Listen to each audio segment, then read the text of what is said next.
சுபைக்குழுவில் இணைந்துள்ள ஆசிரியர்கள் அனைவருக்கும் வணக்கம். ஆசிரியர்களே, தற்பொழுது நாம் காண இருக்கக்கூடிய பகுதியானது முதுகலை பட்டதாரி ஆசிரியர் தேர்வு பிஜிடிஆர்பி எக்ஸாம் 2025. இந்த தேர்விற்கு தயாராகக்கூடிய நமது சுபைக்குழு ஆசிரியர்கள் கவனத்திற்கு வெற்றியை தீர்மானிக்கக்கூடிய பகுதியாக இருக்கக்கூடிய எஜுகேஷன் மெத்தடாலஜி.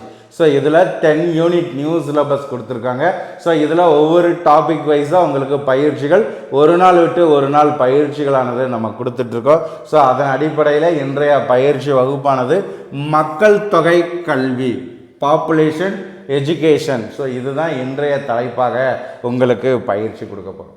ஸோ இங்கே கொடுக்கக்கூடிய இந்த பயிற்சிகளை ஆசிரியர்கள் முழுமையாக பயன்படுத்துகிற பட்சத்தில் உங்களுக்கான வினாவை நீங்களே என்ன செஞ்சுக்கலாம், தயார் பண்ணிக்கலாம். ஸோ அந்த அளவிற்கு அனைத்து தகவல்களையுமே கிரியேட் பண்ணி இந்த பயிற்சிகளானது உங்களுக்கு கொடுக்குறோம்.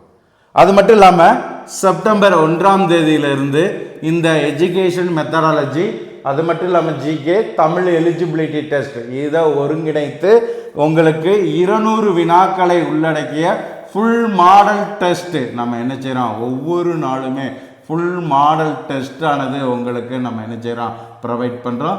சுபிக்குழு ஆசிரியர்கள் இந்த டெஸ்ட் பேஜை ஃபாலோ பண்ணிக்கலாம். செப்டம்பர் 1ஆம் தேதியிலேருந்து இந்த தேர்வானது உங்களுக்கு நம்ம என்ன செய்கிறோம், கண்டக்ட் பண்ணி கொண்டு போகிறோம்.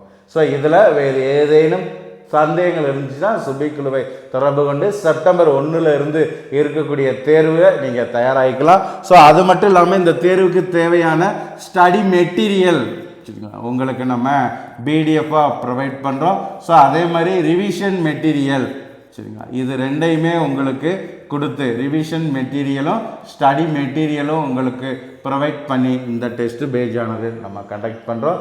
இறுதி கட்டமாக தங்களை தயார் செய்வதற்கு ஏதுவாக இந்த வாய்ப்பை ஆசிரியர்கள் பயன்படுத்திக்கோங்க. ஸோ இன்றைய பயிற்சி வகுப்புக்குள்ளே போயிடுவோம். ஸோ மக்கள் தொகை கல்வி, பாப்புலேஷன் எஜுகேஷன், விரைவாக அதிகரித்து வரக்கூடிய மக்கள் தொகையின் காரணமாக நாட்டினுடைய முன்னேற்றத்தில் பாதிப்பானது ஏற்படுகிறது. இந்தியாவில் மக்கள் தொகை பெருக்கம் ஆண்டுதோறும் 2.5%, ஒவ்வொரு ஆண்டும் 2.5% மக்கள் தொகை பெருக்கமானது ஏற்படுகிறது. இந்த மக்கள் தொகையில் முதல் இடத்தில் வகிக்கக்கூடிய நாடு எதுன்னு கேட்டாங்கன்னா சீனா.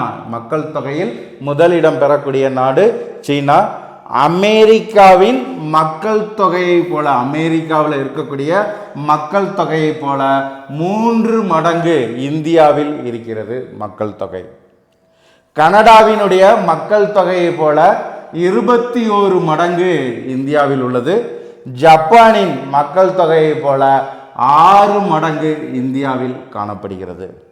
மக்கள் தொகை கல்வி பற்றிய தேசிய கருத்தரங்கு, national seminar and population education பம்பாயில் நடைபெற்றது. சரிங்களா, மக்கள் தொகை கல்வி பற்றிய தேசிய கருத்தரங்கு நடைபெற்ற இடம் கேட்டாங்கன்னா பம்பாய்.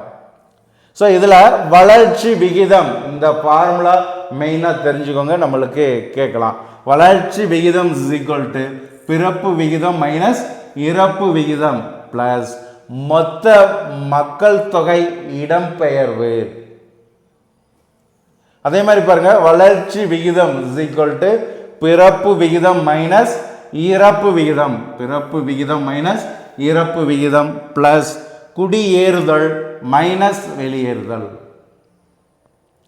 அடுத்து பாருங்க, வளர்ச்சி விகிதம் இஸ் ஈக்குவல் டு 0 மைனஸ் அதிகரிப்பு இல்லை. இது ஃபுல்லாமே இந்த மக்கள் தொகை குறித்த ஃபார்முலா மெயினாக தெரிஞ்சுக்கிற வேண்டியது. அதே மாதிரி முதல் 1 வரை இருக்கக்கூடியது மெதுவான வளர்ச்சியாகவும், 1.5 வரை இருக்கக்கூடியது வேகமானதாகவும், 1.50 முதல் 2 வரை இருக்கக்கூடியது மிக வேகமானதாகவும், 2க்கு மேலே இருக்கக்கூடியது பெருக்கமாகவும் கூறப்படுகிறது. இந்த பிறப்பு விகிதம் இஸ் ஈக்குவல் டு ஆண்டின் மொத்த பிறப்பு விகிதம் எப்படி கண்டுபிடிக்கிறாங்கன்னா ஆண்டின் மொத்த பிறப்பு பை ஆண்டு இடையில் மக்கள் தொகை இன்ட்டு 1000. ஸோ இது பார்த்தீங்கன்னா பிறப்பு விகிதத்தை கண்டுபிடிப்பதற்கான ஃபார்முலா. ஸோ அப்போ பிறப்புன்னு ஒன்று இருந்தால் இறப்பு இருக்கணும். அப்போ இறப்பு விகிதம் என்ன? ஸோ அதே இதுதான், ஆண்டின் மொத்த இறப்பு பை ஆண்டின் இடையில் மக்கள் தொகை இன்ட்டு 1000. வளர்ச்சி விகிதம் ஆண்டு அதிகரிப்பு பை ஆண்டின் இடையில் மக்கள் தொகை இன்ட்டு 1000. ஸோ இது ஃபுல்லாமே மிக முக்கியமான ஃபார்முலா, தெரிஞ்சுக்கோங்க. ஸோ அடுத்து கலை திட்டம், சரிங்களா? Curriculum of the primary stage. இந்த கலை திட்டத்தில் ஆரம்ப நிலையில் கலை திட்டமானது சமூக வாழ்க்கை சோசியல் லைஃபை பற்றியும், வாழ்க்கை சுற்றுச்சூழல் என்விரான்மெண்ட், குடும்ப வாழ்க்கை ஃபேமிலி லைஃப், குடும்பம் ஹெல்த், ஊட்டச்சத்து நியூட்ரிஷன், கல்வி எஜுகேஷன், ஸோ இதை அடிப்படையாக வைத்த ஆரம்ப நிலையினுடைய கலை திட்டமானது இருந்தது. ஜனநாயகத்தினுடைய முக்கியத்துவம், இடையில் மக்கள் தொகை கல்வியின் கலை திட்டம், அதாவது இடையில மக்கள் தொகை கல்வியினுடைய கலை திட்டமானது சோசியல் லைஃப் சமூக வாழ்க்கை, எக்கனாமிக் லைஃப் பொருளாதார வாழ்க்கை, டெமோக்ராட்டிக் லைஃப் ஜனநாயகத்தினுடைய முக்கியத்துவம், செக்ஸ் லைஃப் இன வாழ்க்கை, என்விரான்மெண்ட் லைஃப் சுற்றுச்சூழல் வாழ்க்கை, ஃபேமிலி லைஃப் அதாவது குடும்ப வாழ்க்கை, அதே மாதிரி குறிக்கோள், சரியா? அதே மாதிரி இருக்கக்கூடியது குறிக்கோள். ஸோ இதை அடிப்படையாக வைத்து கலை திட்டமானது காணப்பட்டது. குடும்பத்தின் அளவை கட்டுப்படுத்துவதை பற்றி மாணவர்களுக்கு புரிய வைத்தல், குடும்பத்தினுடைய அளவை கட்டுப்படுத்துவதை பற்றி மாணவருக்கு புரிய வைத்தல். மக்கள் தொகை குறைப்பு நாட்டின் தரத்தை உயர்த்துகிறது, சிறு குடும்ப நெறி அந்த குடும்பத்தின் வாழ்க்கை தரத்தை உயர்த்துகிறது. குடும்ப அளவு மற்றும் மக்கள் தொகை அதிகரிப்பால் ஏற்படக்கூடிய விளைவுகளை மாணவர்களுக்கு புரிய வைத்தல். ஸோ இது ஃபுல்லாமே அதனுடைய நோக்கம். பிரச்சனைகள், இதில் இருக்கக்கூடிய பிரச்சனைகள் என்ன? உணவு தட்டு, மக்கள் தொகை பெருக்கத்தினால் ஏற்படக்கூடிய பிரச்சனைகள் என்ன? உணவு தட்டுப்பாடு, பொருளாதார பிரச்சனை, இளைய தலைமுறை பிரச்சனை, சுற்றுச்சூழல் பிரச்சனை, கல்வி சார்ந்த பிரச்சனைகள், வேலை வாய்ப்பின்மை. ஸோ இது ஃபுல்லாமே இருக்கக்கூடிய முக்கிய பிரச்சனை. அடுத்து ரோல் ஆஃப் எஜுகேஷன், கல்வியினுடைய பங்கு என்ன? சமூக நல ஆர்வலர்கள் மற்றும் தன்னார்வ தொண்டு நிறுவனங்கள் மூலம் பெரிய குடும்பத்தின் குறைகளையும் சிறிய குடும்பத்தின் நிறைகளையும் மக்களிடையே எடுத்துரைக்க வேண்டும். கல்வியினுடைய பங்கு என்னன்னா, சமூக நல ஆர்வலர்கள் மற்றும் தன்னார்வ தொண்டு நிறுவனங்கள் மூலம் பெரிய குடும்பத்தில் ஏற்படக்கூடிய குறைகளையும் சிறிய குடும்பத்தினுடைய நிறைகளையும் எடுத்துரைக்க வேண்டும். பெற்றோர் ஆசிரியர் கழகம் மூலம் மக்களிடையே மக்கள் தொகை கல்வி பற்றி விளக்க வேண்டும். மக்கள் தொகை கல்வி திட்டம் பாப்புலேஷன் எஜுகேஷன் புரோகிராமிங் 1980 ஏப்ரல் மக்கள் தொகை கல்வி தொடங்கப்பட்டது. முக்கியமான வினா குறிப்பெடுத்துக்கோங்க. 1980 ஏப்ரல் மக்கள் தொகை கல்வி தொடங்கப்பட்டது. இந்த திட்டத்தின் காலகட்டம் 5 ஆண்டுகள், 1980 முதல் 85 வரை. இந்த திட்டத்தினுடைய காலகட்டமானது 5 ஆண்டுகள், 1980 முதல் 85 வரை. துவக்க கல்வி, இடைநிலை கல்வி மற்றும் மேல்நிலை கல்வியில் உள்ள 143 மில்லியன் குழந்தைகளுக்கு யுனெஸ்கோ 143 மில்லியன் குழந்தைகளுக்கு யுனெஸ்கோவானது நிதி உதவி வழங்கி யுனெஸ்கோவானது நிதி உதவி வழங்கி NCERT மூலம் இந்திய அரசால் இந்த திட்டமானது செயல்படுத்தப்பட்டு வருகிறது. மாநில அளவிலான திட்டங்கள் NCERT-யின் தொழில்நுட்ப உதவியுடன் செயல்படுத்தப்பட்டு வருகிறது. 1980 ஏப்ரல்ல பீகார், குஜராத் மற்றும் ஹரியானா போன்ற 10 மாநிலங்கள், யூனியன் பிரதேசங்கள் இந்த திட்டத்தில் இந்த திட்டமானது தொடங்கப்பட்டது. அப்போ 1980 ஏப்ரலில் இந்த திட்டம் எங்கெங்கு தொடங்கப்பட்டதுன்னா 10 மாநிலங்களிலும் யூனியன் பிரதேசங்களிலும் தொடங்கப்பட்டது. குறிப்பாக பீகார், குஜராத், ஹரியானா இதே போன்ற 10 மாநிலங்கள். 1981 ஏப்ரலில் ஒரிசா, கேரளா, தமிழ்நாடு, மேற்கு வங்காளம் போன்ற 9 மாநிலங்களில் இந்த திட்டம் தொடங்கப்பட்டது. அடுத்த ஆண்டு 1980 10 மாநிலங்கள் யூனியன் பிரதேசங்களிலும் 1981 ஏப்ரலில் ஒரிசா, கேரளா, தமிழ்நாடு, மேற்கு வங்காளம் போன்ற 9 மாநிலங்களில் இந்த திட்டமானது தொடங்கப்பட்டது.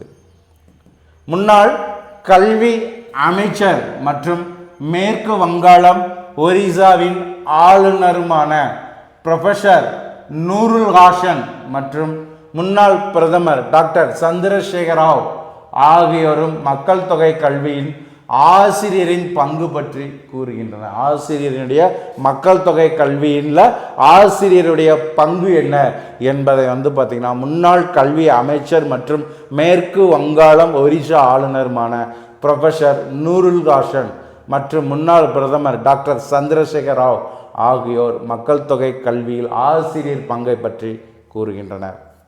சுகாதாரத்துறை மற்றும் குடும்ப நலத்துறை, சரிங்களா, ministry of health and family welfare ஆகியவை United Nation Funds for Population Activities UNFPA இதில் இணைந்து இந்த திட்டத்தை செயல்படுத்துகிறது. இந்த திட்டத்தை செயல்படுத்துவது எதுனா சுகாதாரத்துறை மற்றும் குடும்ப நலத்துறையும் அதே மாதிரி United nation fund for Population activities இது இரண்டும் இணைந்து இந்த திட்டத்தை செயல்படுத்துகிறது.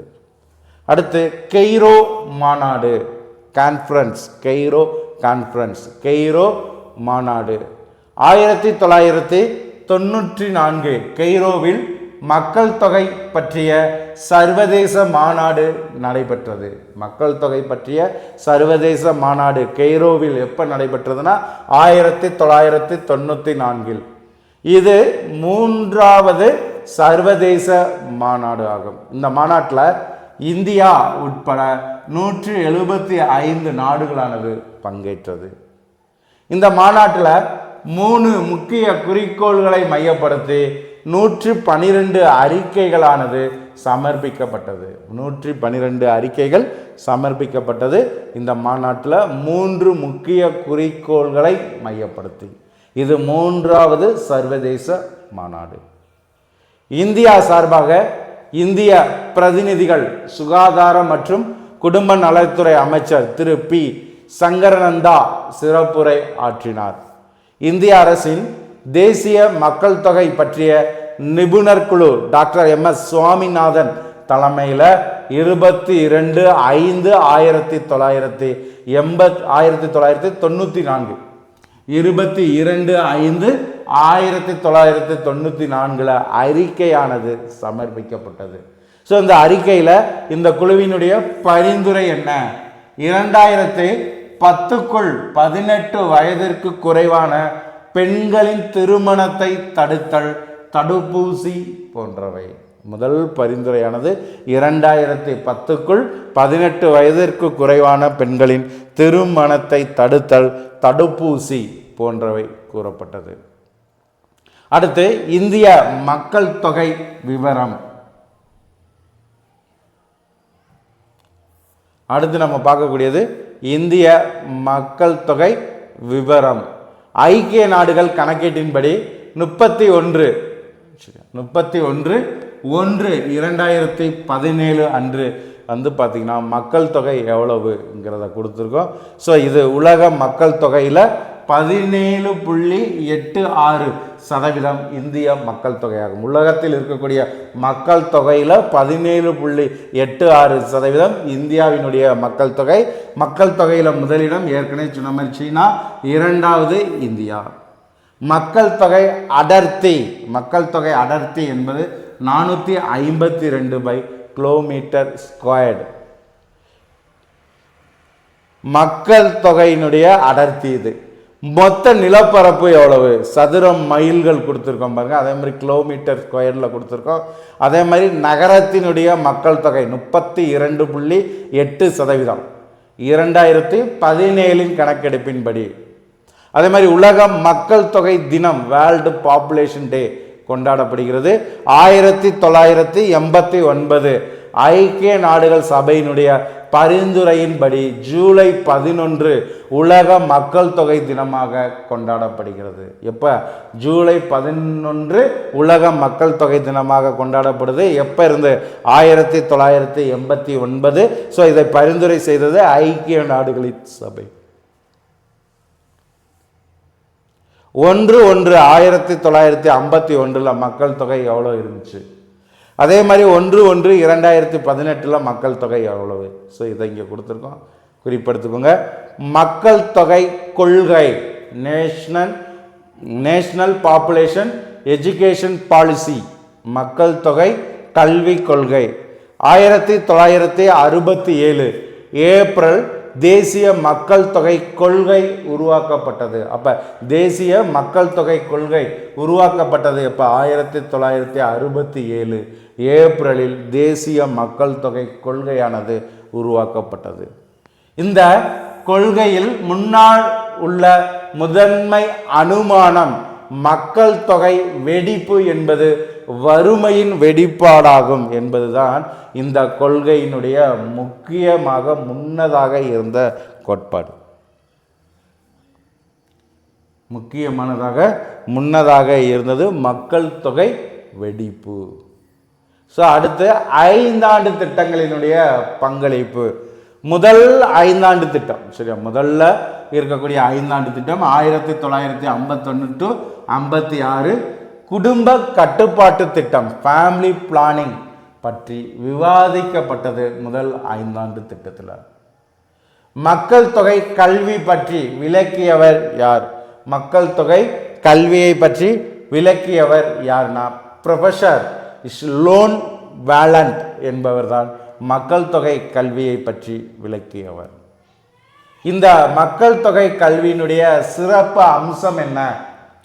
பெண்களின் திருமண வயதை 15 18 ஆண்களின் திருமண வயதானது 18 21 உயர்த்துதல்.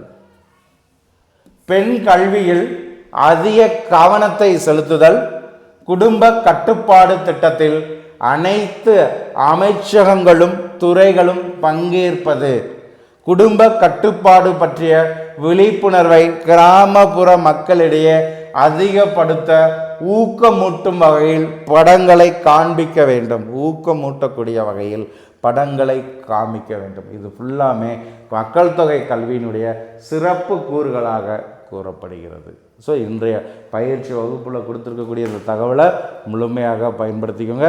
ஸோ ஒவ்வொரு ஆசிரியர்களும் தங்களுடைய அரசு பணியை பெற்றிட சுபிக்குழு கொடுக்கக்கூடிய பயிற்சி தேர்வுகளை பயன்படுத்துங்க. தகவல்கள் சந்தேகங்களுக்கு சுபிக்குழுவோடு இணைந்திருங்கள். நன்றி நண்பர்களே.